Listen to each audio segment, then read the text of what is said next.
When Trevor, 35, found his wife Lisa with a lover in their Seattle home, he didn't scream or fight. He smiled. In a matter of hours, a carefully planned revenge unfolded like a storm, destroying everything in its path. Will Lisa be able to save at least a crumb of her life from collapse? This story of betrayal, cunning, and justice will not leave you indifferent. Trevor Collins, a 35-year-old IT specialist from Seattle, wasn't supposed to be home that afternoon. He told his wife, Lisa, he'd be stuck at the office until at least 7 p.m., buried in a meeting about a new software rollout. But when the client canceled at the last minute, Trevor saw it as a chance to surprise her. Maybe they'd order takeout, watch a movie, something to break the monotony of their busy lives. He pulled his black SUV into the driveway of their Capitol Hill bungalow, a cozy 2-story home with a view of the Puget Sound, and grabbed his laptop bag. Whistling softly, he unlocked the front door and stepped inside. The first thing he noticed was the laughter, Lisa's bright, melodic laugh, the one that had hooked him 7 years ago when they met at a tech conference. But it wasn't directed at him. It was coming from the living room, mingled with a deeper, unfamiliar voice. Trevor's stomach tightened as he set his keys on the hall table and rounded the corner. There she was, Lisa, his 33-year-old wife, a marketing whiz with chestnut hair spilling over her shoulders. She stood near the sofa in a sleek navy dress that hugged her frame, her hazel eyes sparkling with amusement. Across from her was a tall guy in a tailored suit, maybe late 20s, with slicked back hair and a cocky grin. He held a glass of red wine, Trevor's wine, from the bottle they'd been saving for their anniversary. Lisa's glass rested on the coffee table, half empty. Trevor. Lisa's head snapped toward him, her smile vanishing like smoke. Her eyes widened, and she took a half-step back, nearly bumping into the stranger. What are you doing here? He tilted his head, forcing a grin despite the heat creeping up his neck. I live here, last I checked. His voice was light, but his gaze flicked to the guy, who straightened up, adjusting his tie like he was about to pitch a sail. Hey, man, I'm Justin. Justin Kane. The stranger stepped forward, offering a handshake with the confidence of someone who'd never been told no. I work with Lisa at the agency. We were just talking shop. Trevor cut in, ignoring the outstretched hand. He dropped his bag by the armchair and crossed his arms, leaning against the wall. Funny, I didn't know marketing meetings involved my Cabernet and a Friday afternoon house call. Lisa's cheeks flushed, and she brushed a strand of hair behind her ear, a nervous tic Trevor knew too well. It's not what you think, she said quickly. We wrapped up early at the office, and Justin's new in town. I thought I'd show him around, maybe brainstorm some campaign ideas. Brainstorming. Right. Trevor's eyes narrowed as he studied Justin, whose grin faltered just enough to betray a flicker of unease.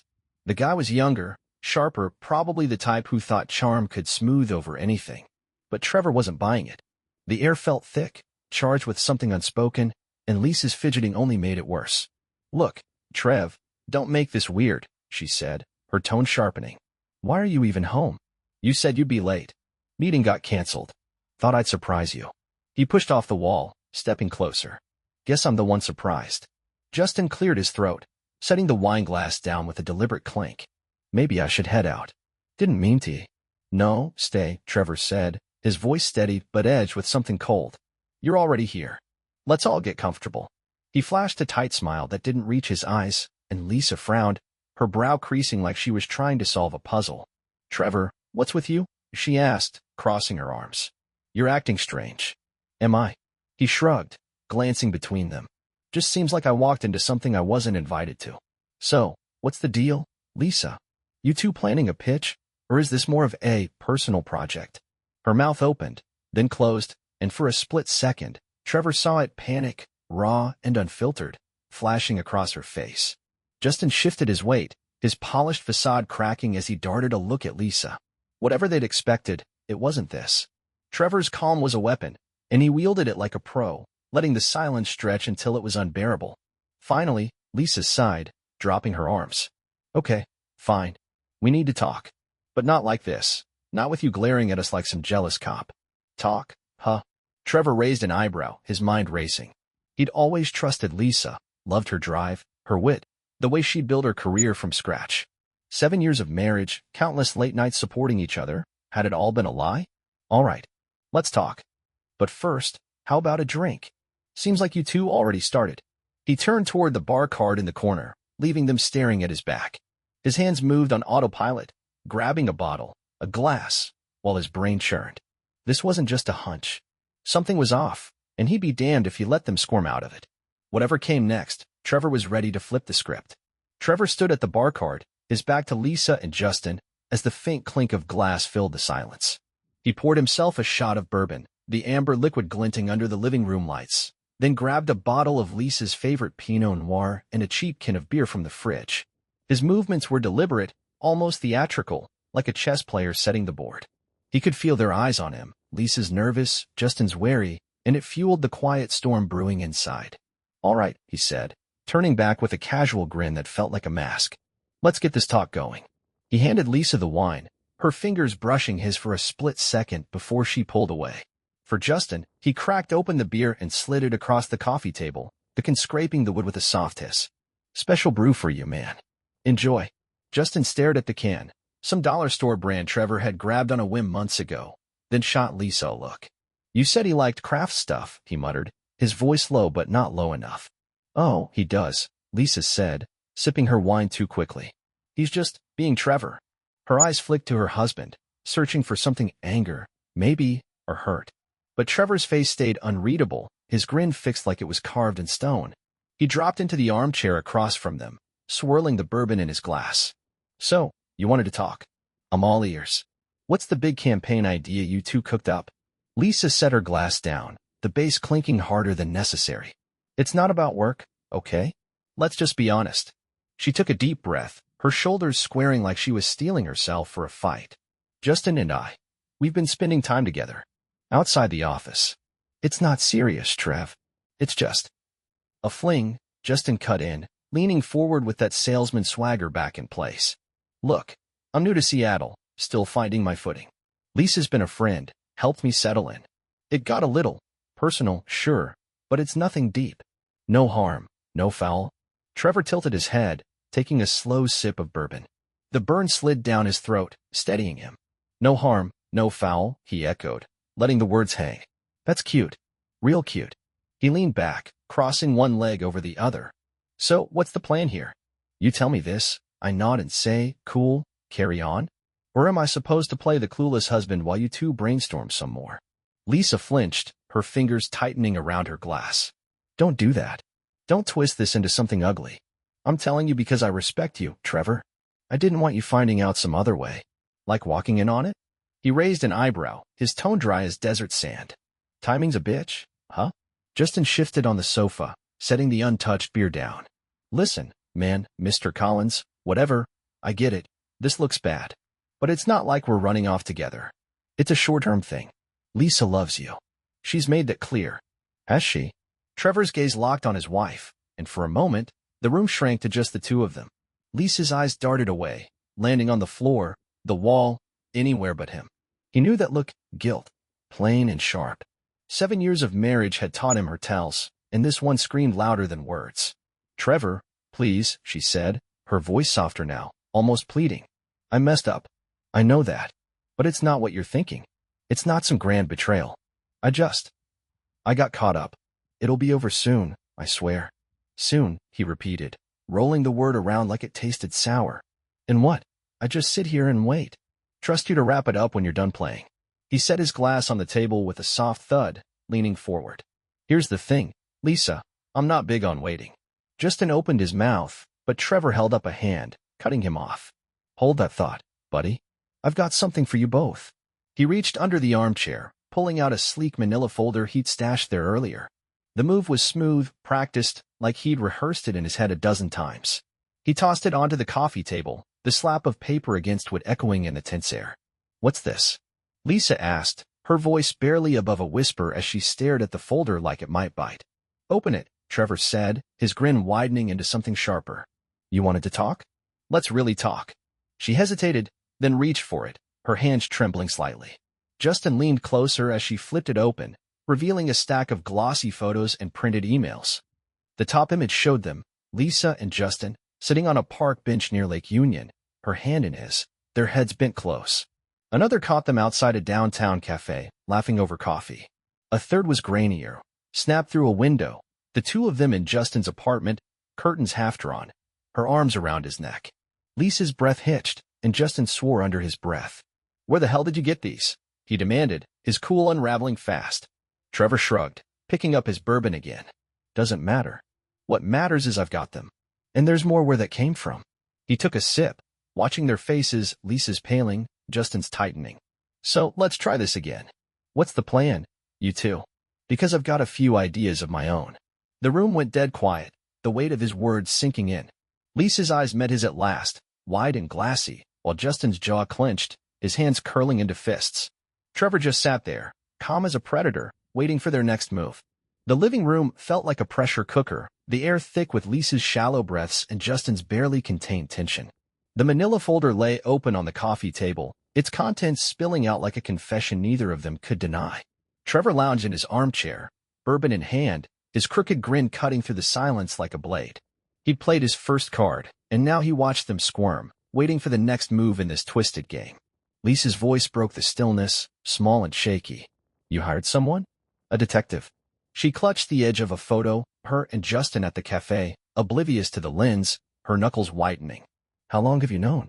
Long enough, Trevor said, his tone cool and clipped. He swirled the bourbon, the ice clinking softly. Got an anonymous email 2 weeks ago. Someone at your agency, I'm guessing.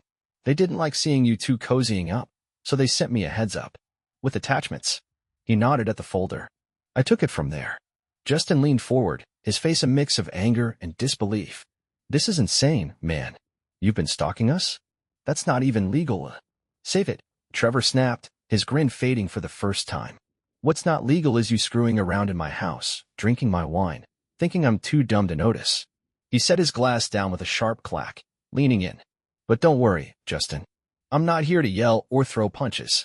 I've got something better. He reached for the TV remote on the armrest, his movements slow and deliberate. Lisa's eyes widened, a flicker of panic crossing her face. Trevor, what are you doing? She asked, her voice rising. Can't we just talk this out? Please. Oh, we're talking, he said, pointing the remote at the flat screen mounted above the fireplace. But I've got some friends who want in on the conversation. He pressed a button, and the screen flickered to life, revealing 2 men in suits sitting at a polished desk. The Zoom interface popped up, their names tagged in the corner. Mark Reynolds, attorney, and Sarah Kim, attorney. Trevor. The older man, Mark, adjusted his glasses, his voice crackling through the speakers. You there? Loud and clear, Trevor replied, settling back in his chair. Lisa, Justin, meet Mark and Sarah. My legal team. Say hi. Lisa's mouth dropped open, and Justin froze, his hands gripping the edge of the sofa. The room seemed to shrink as Mark cleared his throat and began. Lisa Collins, I'm representing Trevor in your impending divorce. Papers were filed this afternoon, citing infidelity as grounds.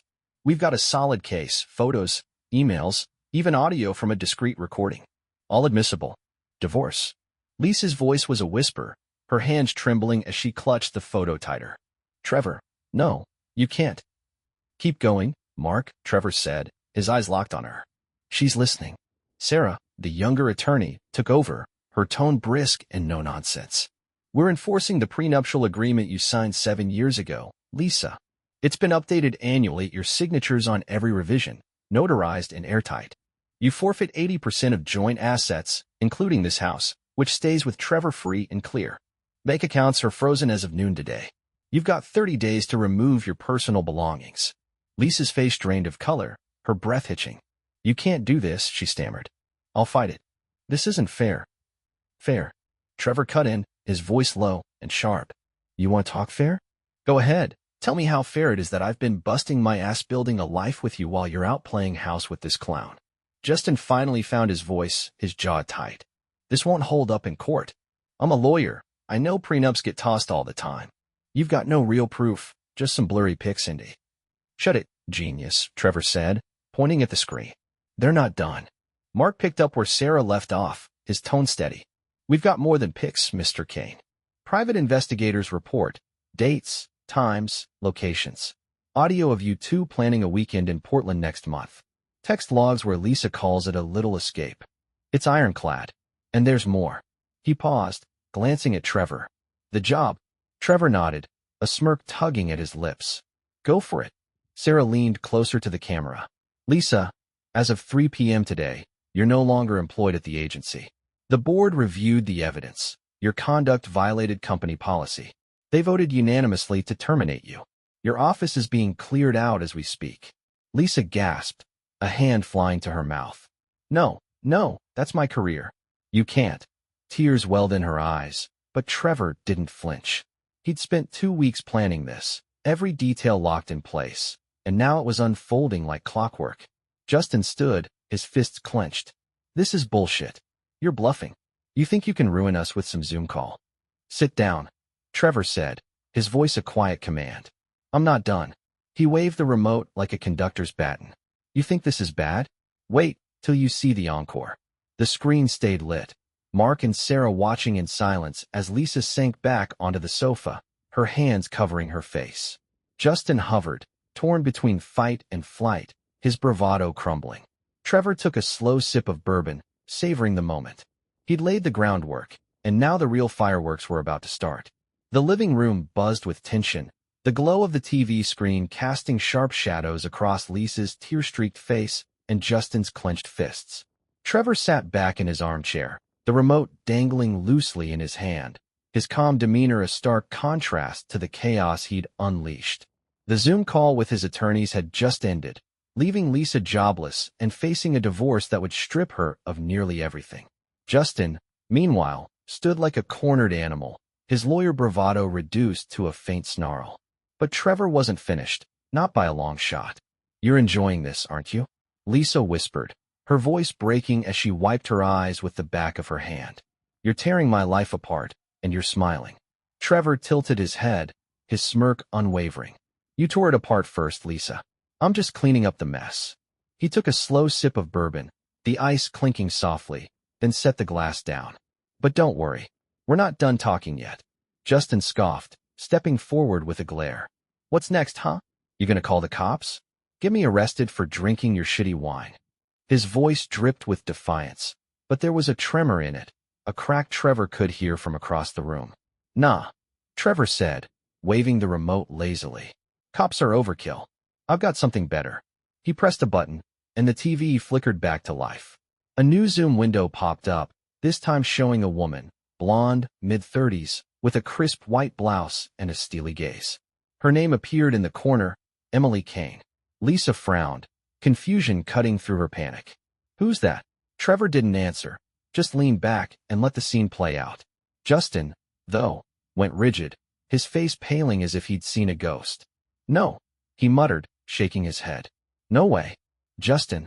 The woman's voice was sharp, slicing through the speakers. "You look surprised. Didn't think I'd find out." "Emily." Lisa's head snapped toward Justin, her eyes narrowing. "Who the hell is Emily?" Trevor chuckled, a low, dark sound. "Go ahead, Justin. Introduce her." Emily didn't wait for him. "I'm his wife," she said, her tone ice cold. "Or was, until about an hour ago when I filed for divorce. Thanks to Trevor here, I've got all the proof I need." She held up a stack of papers, fanning them briefly for the camera. "Photos, texts, even a nice little video of you two at that bar on Pike Street last week. You're not subtle, Justin." Lisa's jaw dropped, and she spun to face Justin, her hands balling into fists. "Wife? You told me you were single. You said." She stopped, her breath hitching as the betrayal sank in. "You lied to me?" Justin raised his hands, his voice rising in a desperate pitch. "Lisa, it's not like that. Emily and I were separated, practically over. I didn't think." "Separated?" Emily cut in, her laugh bitter and biting. "That's news to me. Last I checked, we were still married, living in Portland, planning a move to Seattle so you could start this job. Oh, and let's not forget the part where you've done this before." She leaned closer to the camera, her eyes blazing. "Lisa, you're not the first. There was Rachel in Boise, then Kelly in Tacoma. He's got a type, smart, ambitious women he can charm and dump." Lisa staggered back, collapsing onto the sofa as if the wind had been knocked out of her. "You bastard," she hissed, staring at Justin like she was seeing him for the first time. "You used me." "Emily, please," Justin pleaded, turning to the screen. "We can work this out. It was just a fling, a stupid mistake." "Save it," she snapped. "I'm done. The kids and I are staying in Portland. You'll get the divorce papers by Monday, and I'm taking everything, the house, the savings, all of it. You're lucky Trevor tipped me off, or I might have wasted more years on you." Trevor raised his glass in a mock toast. Happy to help, Emily. Couldn't let him play us both. Lisa's head whipped toward Trevor, her eyes red and furious. You called her? You planned this whole thing? 2 weeks of prep, he said with a shrug. Found her number in Justin's LinkedIn contacts. Sloppy move, by the way, leaving that public. Sent her the same pics I showed you. She was real eager to join the party. Emily nodded, her lips curling into a faint, bitter smile. He's right. When Trevor reached out, I wasn't even shocked, just pissed. Justin's been a liar since day one. Lisa, you dodged a bullet. He's a walking red flag. Justin sank onto the sofa, his head in his hands, muttering curses under his breath. Lisa stared at him, then at Trevor, her world crumbling in real time. You're both disgusting, she spat, though her voice wavered. You're ruining everything, my job, my marriage, my... Your choices did that, Trevor said, his tone hardening. You don't get to play victim here. Neither of you do. He stood, remote still in hand, and paced to the bar cart, refilling his glass. The clink of the bottle against the rim was the only sound for a moment, a stark punctuation to the chaos. Emily broke the silence. One last thing, Justin. Your stuff's in a box outside my sister's place. Pick it up by tomorrow, or it's trash. And Lisa. She paused, her gaze softening slightly. I'm sorry you got caught in his mess. Good luck. The screen went black, and the room plunged into a heavy stillness. Lisa buried her face in her hands, a sob escaping her lips. Justin sat slumped, defeated, his charm shattered. Trevor turned back to them, his smirk gone, replaced by a cold, steady resolve. 2 down, he said quietly, almost to himself. 1 to go. The silence in the living room was suffocating, broken only by Lisa's muffled sobs and the faint hum of the TV as it powered down. Trevor stood by the bar cart, bourbon in hand, his shadow stretching across the hardwood floor. The chaos of the last hour hung heavy, Lisa's career and marriage in ruins, Justin exposed as a serial liar with his own life collapsing. Emily's parting words still echoed, a final nail in the coffin of their crumbling facades. Trevor's plan had unfolded like a perfectly timed symphony, and now he was ready to drop the curtain. Lisa lifted her head, mascara streaking her cheeks, her voice raw. Why, Trevor? Why go this far? I said I'd end it. We could have fixed this. He turned to her, his eyes steady, no trace of the smirk he'd worn earlier. Fix it. He let out a dry laugh, setting his glass down with a soft clink. You don't fix a lie that big, Lisa. You don't fix 7 years of trust with a promise and a fling. I gave you everything, my time, my loyalty, this house, and you handed it to him. He jerked his head toward Justin, who sat slumped on the sofa, staring at the floor. Justin muttered something incoherent, then louder, You're a psycho, man. This wasn't worth it. Worth it. Trevor stepped closer, his voice low but firm. You don't get to decide that. You waltzed in here, thinking you could play your little game and walk away clean. Wrong call. He pulled the remote from his pocket, twirling it between his fingers. But I've got one more stop on this ride. Buckle up. Lisa's eyes widened, panic flaring anew. No more, Trevor. Please. Haven't you done enough? Not quite, he said, pointing the remote at the TV. The screen flickered on, and a new face appeared, a woman in her late 20s, with Trevor's dark hair and a warm smile. Her name popped up, Abby Collins. Lisa's breath hitched, recognition dawning. Abby, she whispered. Your sister. Hey, Trev, Abby said, her voice bright but tinged with concern. You okay over there? Getting there, Trevor replied, his tone softening for the first time. Abby, meet Lisa and Justin. They've had a busy day. Abby's smile faded as she leaned closer to the camera, her gaze sharpening. Oh, I know who they are. Lisa, you look like hell. And you, she squinted at Justin. You're the sleaze from the pics, right? Nice suit. Shame about the soul. Justin flinched, but Trevor waved a hand. Abby's been my sounding board these past 2 weeks. She's the only one I told when that email landed in my inbox. Kept me sane while I figured this out. Lisa shook her head, tears spilling again. You brought your sister into this? To humiliate me more? No, Abby cut in, her voice firm. He brought me in because he was breaking. You crushed him, Lisa. I've never seen him like that, lost, doubting himself. I told him to fight back, but not like this. She sighed, glancing at Trevor. I said legal stuff was fine, divorce, the job hit. But this last part? It's too much, Trev. You don't need it. Trevor nodded slowly, his jaw tight. I know, but they do. He turned to Lisa and Justin, his expression hardening. You both thought you could rewrite the rules. Lisa, you're out of a job, out of this house, and out of my life. Court will settle the rest, but you've got a week to pack. Justin, he stepped closer, looming over the sofa. You're done here. Emily's got you by the throat, and I hear the agency's blacklisting you after this. Leave Seattle by Monday, or I'll make sure every firm in the state knows your name, and not in a good way. Justin stood, his fists clenched, but one look at Trevor's unflinching stare made him back down. You're bluffing, he muttered, though his voice lacked conviction. Try me, Trevor said, his tone a quiet threat. He turned to Lisa, softer now. I loved you, Lisa, more than you'll ever know. But love's not blind. It just took an email to open my eyes. We're done, she sobbed, curling into herself, but he didn't linger. He grabbed his jacket from the hall, slipping it on as he headed for the door. I'm grabbing dinner, he called over his shoulder. Be gone when I'm back. House is mine now. Court's rushing the eviction. Don't test me. The door clicked shut behind him, and the room fell silent again. Lisa and Justin exchanged a glance, her devastated, him hollow, before she grabbed her bag, hands shaking. Get out, she hissed at him. This is your fault. Mine, he snapped, but he was already moving, defeat in every step. They stumbled out separately, the wreckage of their choices trailing behind them. Outside, Trevor climbed into his SUV, the engine rumbling to life. He pulled out his phone and dialed Abby. Hey, he said when she picked up. It's over. You sure you're okay? She asked, worry lacing her voice. He paused, staring at the darkening Seattle skyline. Not yet, but I will be. Heading to the coast tomorrow. Need to clear my head. New start, you know. Good, Abby said, a smile creeping back. You deserve it, Trev. Call me when you get there. Will do. He hung up, tossing the phone onto the passenger seat. The road stretched ahead, open and free, and for the first time in weeks, he felt the weight lift, just a little. Lisa and Justin would face their consequences, but Trevor?